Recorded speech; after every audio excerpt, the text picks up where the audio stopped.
பீகாரில் இன்று நடைபெறும் 5ஆம் கட்ட வாக்குப்பதிவு, பீகார் தேர்தல் கருத்து கணிப்புகள் உள்ளிட்டவை பற்றிய கூடுதல் விவரங்களை நம்முடைய செய்தியாளர் கணபதியிடம் கேட்கலாம். கணபதி, தேர்தல் எந்த அளவுக்கு நடைபெற்று வருகிறது? வாக்குப்பதிவு சுமூகமாக நடைபெற்று வருகிறதா? இன்று காலையிலிருந்தே சீமாஞ்சல் என்று சொல்லப்படும் இன்று வாக்குப்பதிவு நடைபெறும் பகுதியிலிருந்து வரும் தகவல்களை பார்த்தால் வாக்குப்பதிவு விறுவிறுப்பாக நடந்து வருகிறது. அடுத்த வாக்குப்பதிவு பற்றிய தகவல் 11 மணிக்கு வரும்போது வாக்குப்பதிவு 20% நிச்சயமாக தாண்டி இருக்கும் என்று சொல்லப்படுகிறது. இன்று வாக்குப்பதிவு நடக்கும் இடங்கள் பெரும்பாலும் பின்தங்கிய பகுதிகளாக இருக்கின்றன. அதாவது இதில் குறிப்பாக மாதேபுரா, சுபோல், சஹஸ்ரா, தர்பங்கா, மதுபனி, புருலியா போன்ற இடங்கள் இருக்கின்றன. இங்கே சிறுபான்மையினர் அதிக எண்ணிக்கையிலே வாழ்கிறார்கள். யாதவ் இனத்தை சேர்ந்தவர்களும் அதிக எண்ணிக்கையிலே வாழ்கிறார்கள்.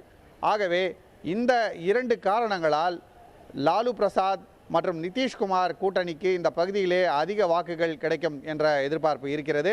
ஆனால் அதே சமயத்திலே லாலுவுடைய கட்சியிலிருந்து பிரிந்து போயிருக்கும் பப்பு யாதவ் பிரிவினரின் வாக்குகளை ஓரளவுக்கு தட்டி சென்று விடுவார் என்பதால் இந்த கூட்டணிக்கு இந்த பகுதியிலே எதிர்பார்த்த அளவுக்கு பெரிய யாதவ் வாக்குகள் கிடைக்குமா என்பதும் சந்தேகமாகவே இருக்கிறது. அதே சமயத்திலே பாரதிய ஜனதா தலைமையிலான என்டிஏ கூட்டணி மதுபனி மற்றும் புருலியா ஆகிய இடங்களிலே தங்களுக்கு சாதகமாக அதிக வாக்குப்பதிவு நடக்கும் என எதிர்பார்க்கிறார்கள். மிகவும் முக்கியமான கட்டம், 4 கட்டங்கள் ஏற்கனவே முடிந்துவிட்டன.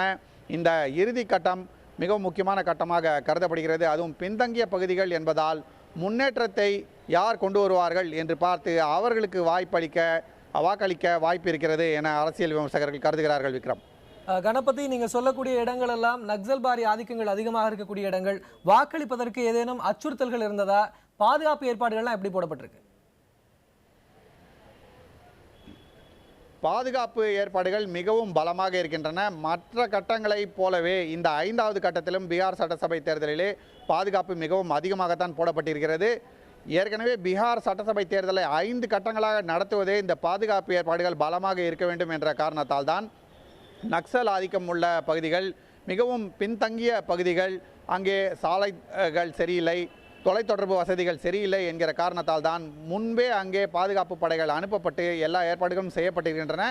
ஆகவே எந்த பிரச்சனையும் இல்லாமல் வாக்குப்பதிவு நடக்கும் என்று தேர்தல் ஆணையத்தைச் சேர்ந்த அதிகாரிகள் சொல்கிறார்கள்.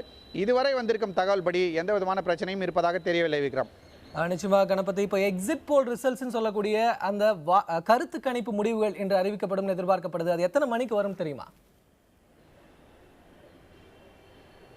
நிச்சயமாக, அதாவது தேர்தல் ஆணைய உத்தரவுப்படி வாக்குப்பதிவு நடந்து கொண்டிருக்கும் நேரம் வரை கருத்து கணிப்புகள் வெளியிடக்கூடாது. ஏற்கனவே எக்ஸிட் போல் என்று சொல்லப்படும் அந்த கணிப்புகளை முதல், 2வது, 3வது, 4வது 4 கட்டங்களுக்குமே பல்வேறு அமைப்புகள் நடத்தியிருக்கின்றன. அதாவது ஊடகத்துறையை சார்ந்தவர்கள் பல்வேறு நிறுவனங்கள் மூலமாக கருத்துக்களை கணித்து கொண்டிருக்கிறார்கள். ஆனாலும் அந்த தகவல்கள் வெளியிடப்படவில்லை.